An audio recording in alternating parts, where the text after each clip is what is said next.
realfaith.org.au.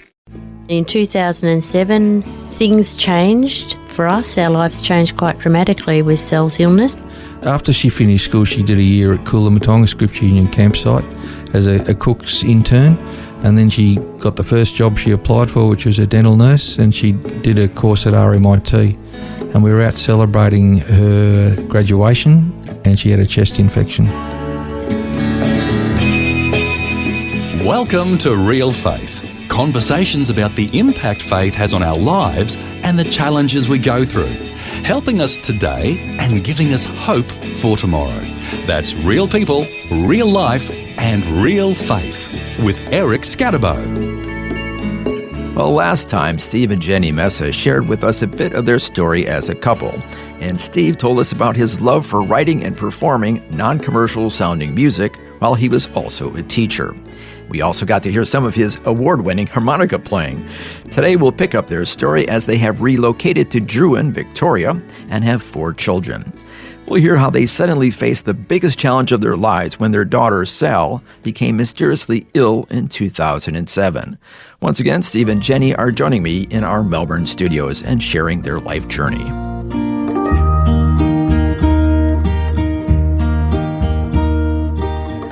And eventually, you were called into ministry? Yeah, that was a strange thing. I mean, I'd been teaching at Warrigal High School, then at Cairo Christian School for 11 years, and I'd become an elder at the community church, and our previous pastor resigned, and I was on a roster of people that was preaching regularly, and I was praying, along with everybody else, for a new pastor to come and replace him. And after a period of time, it felt like I was praying for myself. And I had several people who I respected, very fine Christian people, who said to me, "Why don't you do it?" And so I went to the elders and I said, "I'm prepared to go part-time at school and part-time at the church just to keep the preaching consistent." And that was put to the congregation, and evidently it was accepted unanimously. And so I began pastoral work 3 days a week, and well, that was what I was paid to do. It ended up being more like 5, and I did a couple of days a week at school. And so because that was 2003, and I realised that I couldn't keep doing that in 2004, and we still didn't have a senior pastor. So I then said, well, I'm going to apply for the senior pastor's job, and if I don't get it, I'll just go back to teaching. But again, it was accepted unanimously, and so I began pastoring, and then I started studying theology. So, yeah. So I after a couple of years of pastoring, I was quite conscious that I needed to do some formal study, and so I started part-time, 1 day a week, going down to Ridley College in Melbourne, and combined that with full-time work. And so I stayed at community church till 2011, and then by then I'd realised that I really would like to finish an MDiv, and so I resigned at the church. Master of Divinity. Yeah, mind you, we were told very early on at Ridley, you'll never master divinity, you need to be mastered by it. So I went to Ridley, and it's one of the very best things I ever did, and it was a great school. I can honestly say I enjoyed every class. That's true, I really did. Okay. You've enjoyed theology. Yeah. I'd been, I think, a serious Bible reader for a long time. We were brought up reading the Bible. Dad and Mum both had quiet times, and so I was brought up believing that was normal. And so I'd been reading the Bible and teaching it at Beach Mission and at youth group and at church. I was invited to preach at different times, and so it was just a progression of things, and I discovered how much I enjoyed teaching the Bible when I had to teach it at Christian school.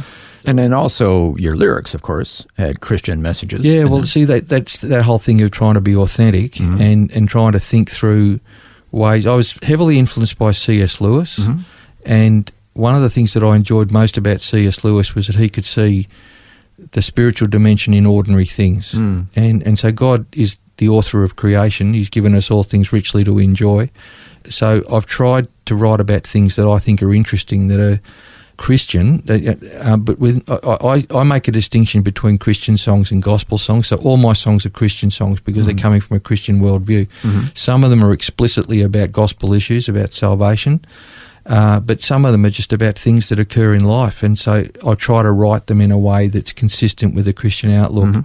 And C.S. Lewis would say that it's important that your faith be latent in the material, and so that was the character of his writing. When you read it, you realise you're reading something that's not necessarily about the gospel, and yet it's the gospel is latent within it, and I see it as sort of throwing a window open on the world and trying to show a godly Christian perspective on it. But if all you sing is gospel songs, you'll lose unbelievers very quickly. So you want people to be able to relate to what you're singing about. Yeah, sure. But I've heard people say, it's a great way to win people, Christian music, but people don't necessarily want to be won. So what I try to do What do they want? You try to woo them, and you try to say, well, look, this is stuff that we found interesting. So just little by little you chip away at it. And you try to draw them in to saying, this outlook on life is interesting, and then it's not like the pill and the jam, but it's just integrate the faith. The pill and the jam? Yeah, well, it's explain that one to me. That's one way of getting kids to take a tablet. You just put it in.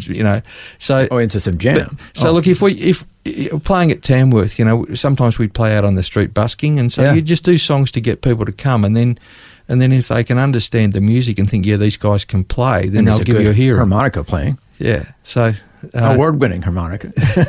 They're going to stop and listen. Well, that's the thing. But occasionally, there was one night we were playing, and this fella said, they're God botherers, and off he went. So it wasn't enough because he was tapping his foot and enjoying it. But as soon as he worked out we were religious, that was it. He was done. So...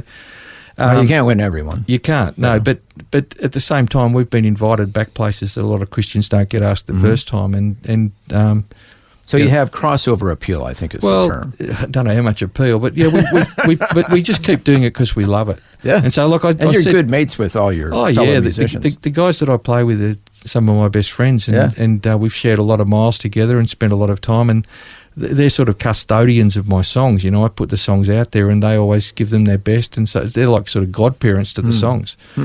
Over the years, I've thought a lot about what it means to perform, and so we probably play for 2 hours when we do a show, when we do a set. There were days up at Tamworth where we'd play 3 times, 2 hours a time each, and so it was a lot of music. But the concert's like a conversation, and so you introduce yourself, and then as the conversation develops, you might embrace more serious things, but you've got to get started. And so you've got to give people a reason for listening to you, and you try to draw them in. So my theory is that the band's a community, and what we're doing with our audience is inviting them temporarily to join our community.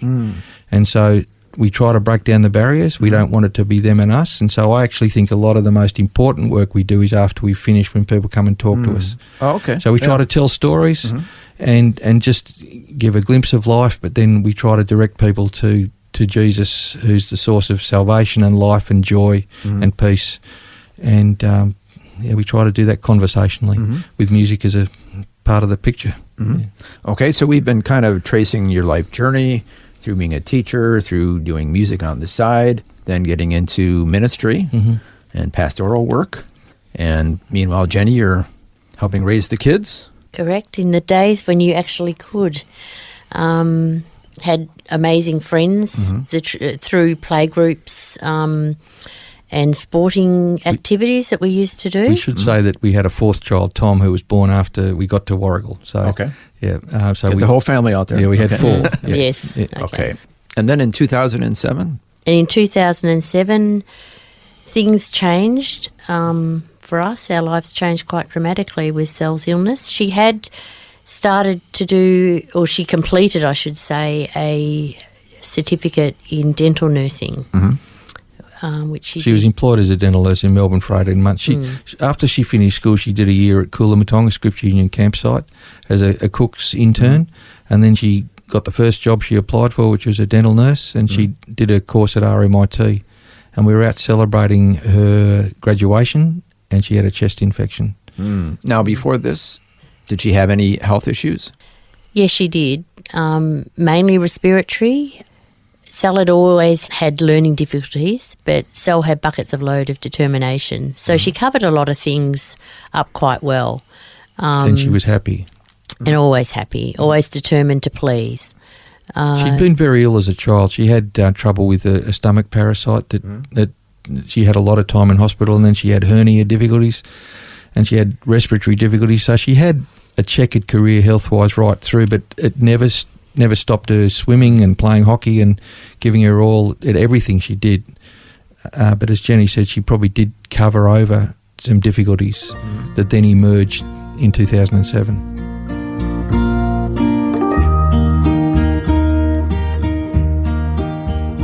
Our guests today, once again, are Steve and Jenny Mesa, who are sharing their life journey with us.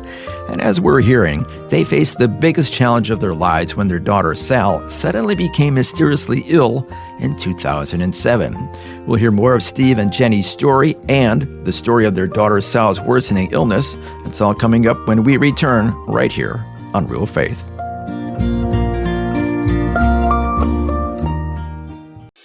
The Word for Today is Australia's most widely read daily devotional, designed to give you practical teaching to keep you focused on your relationship with Jesus. Read it online or subscribe to the free printed edition at thewordfortoday.com.au. You're listening to Real Faith, conversations with real people about how God works in their lives. If you want to know more about integrating faith into your life, our website is realfaith.org.au. Just go to the website and you'll find helpful articles about the impact faith can have on your life. Once again, that's realfaith.org.au. Welcome back. I'm Eric Scadabo, and today, once again, I'm chatting with Steve and Jenny Mesa, who are sharing their story with us. Before the break, we heard how their daughter Sal became mysteriously ill in 2007. This began a long journey of hospital and medical visits and struggling to understand what was going on. Now here's more of Steve and Jenny sharing their story.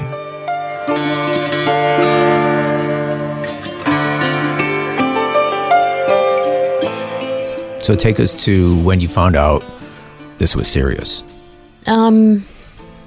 We went through a lot of appointments and a lot of disappointments. Sal found that very difficult because a lot of doctors would just pass it off as being post-viral, and there wasn't anything particular that was causing her to have difficulties in walking and talking. But previously to that, when she was a much younger child, we did physio and we did speech and we did OT because she had some of the milestones that she should have been able to achieve, she hadn't achieved. So it was like she went through a really good patch and then she went backward again. But she was always so stoic through the whole thing and she never complained, and sometimes it was hard to know whether to take it completely seriously, how bad this really was. When she was in hospital at a very early stage of the 2007 episode, she was in and out of hospital for several times after she had this chest infection. And she had what seemed to be a stroke one day, that looked like she had a stroke. And how old was she? She was 21. And so they gave her a CT scan, and we discovered then that there was an abnormality in the brain that she'd been born with and we didn't know. And that was seen, two neurologists told us that had no real bearing on things, and our GP told us that he expected that she would make a full recovery. And it was only in 2013 that we got a third opinion, and he said no, that the CT scan explains everything. Oh, it's completely related. Yeah. So the GP that Sal had been to for quite a long time was actually leaving the practice. So we had an option to go and see this other GP, and she said to Sal this particular time, because Sal didn't want to go through any more tests, she'd had enough, and she said, the doctor said, well, can you please just try one more appointment with this particular doctor? So we did, and Sal would say that she was very grateful that we did take that line, because this doctor was able to explain to her, and he was a respiratory physician, and he became a very close friend to Sal. He was an amazing person, but he actually put her into hospital for about 5 days, and they did all these tests, and we got lots of answers in that time to what was going on. And from that time, she went and spent time in rehab. She did a fair bit of rehab because she had to learn to walk again. Oh, wow. Before we knew what was happening, when we were told it was post-viral, her condition weakened and weakened, and after a few weeks, she could barely walk and she was having trouble talking.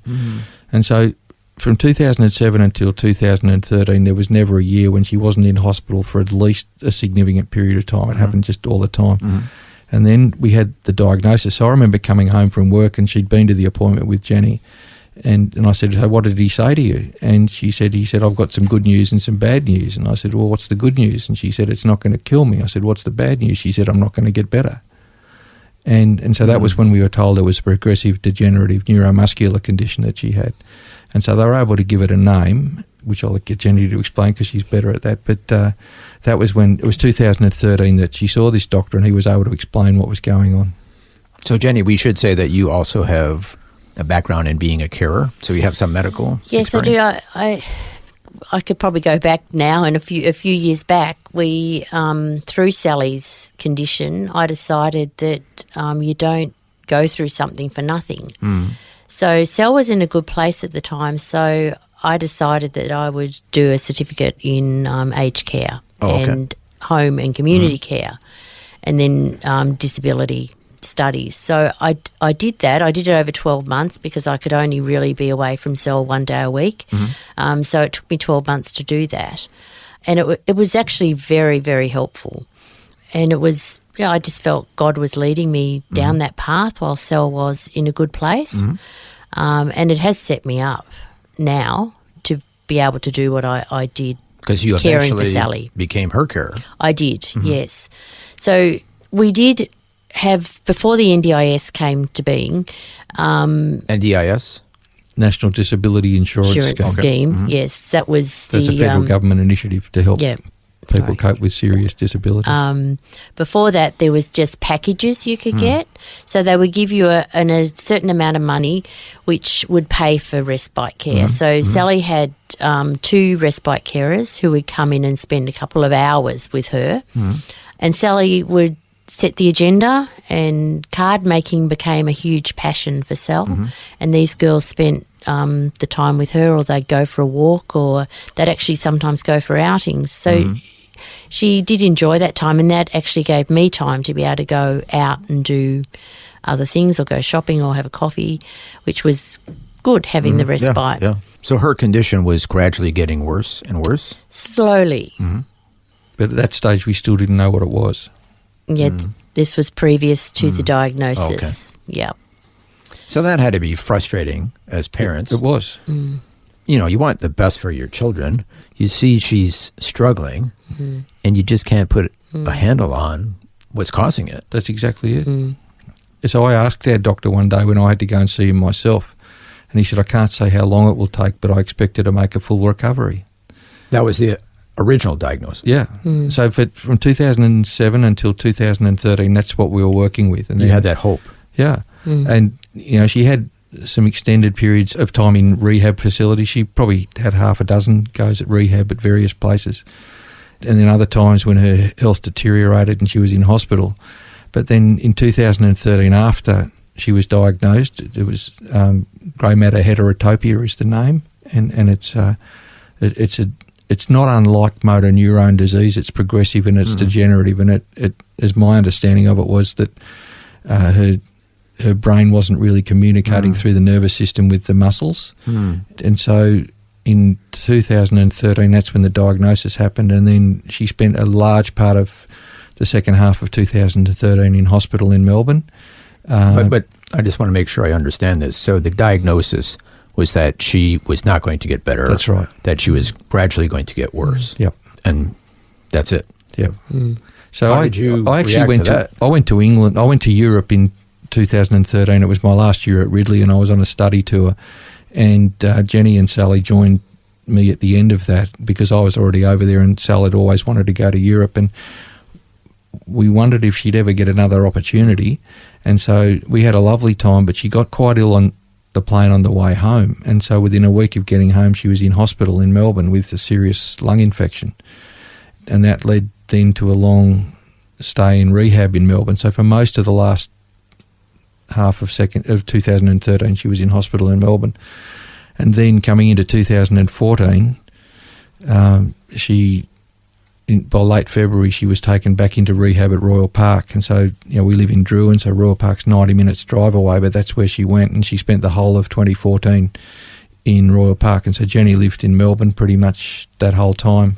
She would come back on weekends to work, and I was actually back teaching that year. I'd finished my theological degree, couldn't get a job as a pastor, and so I was teaching, and I'd go down on a Friday night after work and spend the weekend with Sal. So this pretty much turned your lives upside down. It did. Yes, it did, certainly did. In between that time, there was a lot of specialists came on board, so she had a lot of specialists that we were travelling up and down to visit. She ended up getting a peg inserted because she'd lost so much weight. She wasn't able to tolerate food, and she had swallowing difficulties as well, so we ended up with a lot of different specialists that needed to care for this as a whole, a multidisciplinary unit of people who all worked together and who knew each other, so that made our job a lot easier because the main person was able to communicate with everybody else, and he'd say, I need you to go and see this person or that person. But 2014, she spent the whole year in Royal Park, and we had to modify our house to bring her home, and so there was a community fundraising project for that. But 2014, her condition deteriorated significantly, and even the doctors said they were surprised at how quickly she'd slipped away. And so I remember going down in July with our daughter Jess, who was a nurse, and we were trained in how to do a transfer out of a hospital bed into a manual wheelchair, and within a month we were told that she needed a hospital bed and an electric wheelchair, and that her core strength was deserting her, and by then we'd worked out she was never going to walk again, but by now she could hardly sit up. And so everything was disappearing. And so that was 2014. So she came out in December of 2014, and we'd had the house modified so that we could lift her out of bed with a lifting device. And then 15, 16, she was at home, in and out of hospital at different times. But November the 1st, 2017, Jenny went to her as she always did. My routine in the morning was I'd usually go down and give Sel some meds, pain meds in the morning, about 6 o'clock, and heat her up a heat pack and settle her again, and then I go back to bed for a little while. But this particular morning she had a terrible coughing fit. She'd had a bit of a chesty cough. Previously to that, she'd had some bleeding happening through her peg, which was quite unusual. And I had brought this up with the doctors, but on this particular morning she actually started coughing fresh blood up. And it was pretty scary at the time, but we called an ambulance and had her transferred to Warragul Hospital. Warragul did a CT scan of her chest, and they found this little spot on her lungs, and we didn't really think much about it. So they then transferred her to the Royal Melbourne Hospital, where she was getting all her primary care, and they found that she had an aspergilloма in her lung, which was sitting very close to the wall of the lung. It's a fungal infection. I should explain that. Yes, it is a fungal infection, which normal people have. It's something that we can all have, but in people who are immune compromised, it's a whole different ballgame. Oh, okay. So this thing had been growing. It had been, the spot had actually, I was told this, that 6 months earlier they had seen the spot, but they didn't think much about it. But it had grown in that time. So, which meant that the blood vessels in her lungs would get irritated and then they would bleed. So it was quite a scary event, and they did a few embolizations where they would try and block where the bleeding was coming from. They did about 5 of those in her lung, but it never stopped the bleeding. We were told basically that she would have a catastrophic bleed, and that was something that we just didn't comprehend, I don't think, at the time. Well, the first time, that first day of bleeding, she was taken to the Royal Melbourne, and after the first embolisation where they sort of put coils around the affected area, and they said, we've done as much as we can do, and if it happens again, we probably won't be able to contain it. Well, it happened again, and the doctors took Jenny and me out and said, we won't be able to stop this. She probably won't make it through the night. We'll be able to keep her comfortable and she won't know what's happening. So then they went in and told Sally, and at this stage she could still speak. So the doctor explained all of that to her, and then he said, "You're taking this very well." And she said, "I know where I'm going." And so we stayed with her all that night, and she survived. And so they did operate again, but that was the second of what turned out to be 5 embolizations. Well, we should say, obviously, she had a strong faith of her own. She did. Oh, incredible. Yeah. And she was so positive all the time. Yeah. You know, she never complained, always incredibly positive. But not long after that, on December the 5th, they decided that they would do a tracheostomy because it is easier, because before that she was coughing the blood up. With the tracheostomy, they can suction it all out. I mean, it's a graphic, horrible thing for anybody to witness. But for us, it just became daily life in many, many ways. So that day, basically, her voice was taken away from her. She didn't have a voice after that. So one day she could speak, the next day she couldn't. She could use her iPad. She would type things, but it became a very long haul.